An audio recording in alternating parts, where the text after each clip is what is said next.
Richard Wagner va néixer el 22 de maig de 1813 a Leipzig, Alemanya, i va morir el 13 de febrer de 1883 a Venècia, Itàlia. De molt petit va quedar orfe per part de pare i la seva mare es va tornar a casar amb un actor, pintor i poeta de Dresden. La seva germana gran, Rosalie, era actriu i la petita, Clara, era cantant. Des de ben petit va rebre les influències artístiques de la seva família.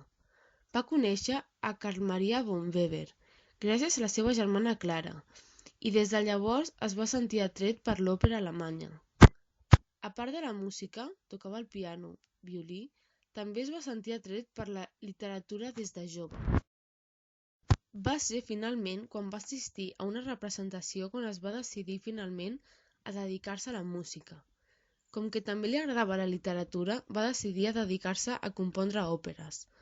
Va iniciar la seva carrera professional als 20 anys, quan va ser contractat com a director del cor de Würzburg. En aquell moment va començar a treballar en una sèrie de teatres provincians i amb un públic de poca categoria. Va començar a compondre les seves primeres òperes compaginant-les amb la feina de director d'orquestra als anys 1830, a Magdeburgo. L'òpera anomenada Les Hades no es va estrenar fins al 1888, 5 anys després de la seva mort, a causa de la seva complexitat. També va compondre Les Prohibicions d'estimar, estrenada el 1836, inspirada en l'obra de Shakespeare Mesura per mesura. El 1836 es va casar amb l'actriu Mina Planner.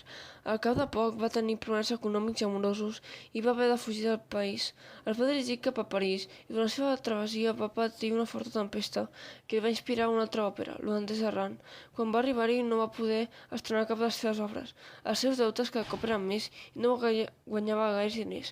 Durant un temps va estar en una presó de deutors.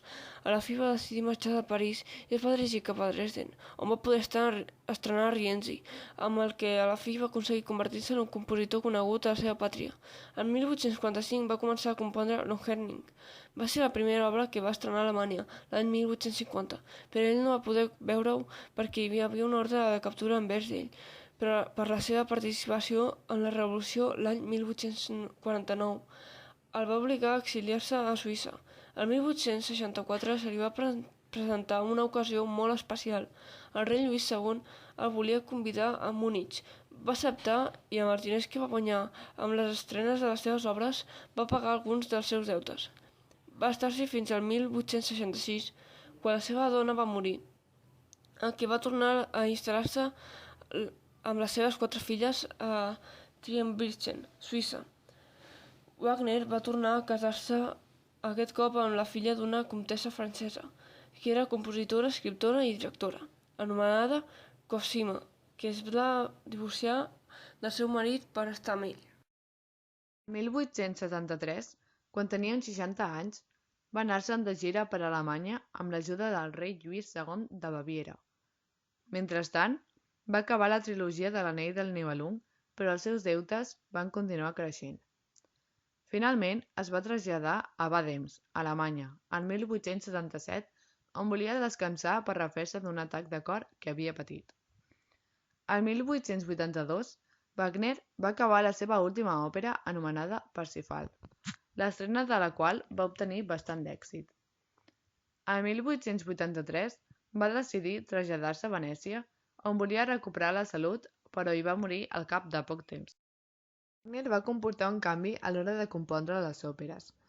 Wagner creia en el seu sistema, però realment aquest tenia esquerdes, ja que era difícil reconèixer els nombrosos temes que configuren la música i que es relacionava íntimament amb el text.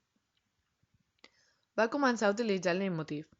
Des de l'obertura utilitzava un motiu musical per representar personatges, situacions, fets. Les obres per Wagner era l'obra d'art total. Buscava la fusió de totes les arts, dansa, interpretació, cant. Utilitzava la melodia infinita, que no s'interromp mai. Enllaçava un fraseig amb un altre, sense un fraseig regular que marqui coincidència clara per donar més dramatisme a la seva obra. L'orquestra tenia un paper principal. Els músics es trobaven al costat de l'escenari, però més a baix, amb la intenció de que el públic es concentrés amb els cantants i no amb els instrumentistes. Es trobaven en el fossar. Les òperes podien arribar perfectament a unes 5 hores sense interrupcions.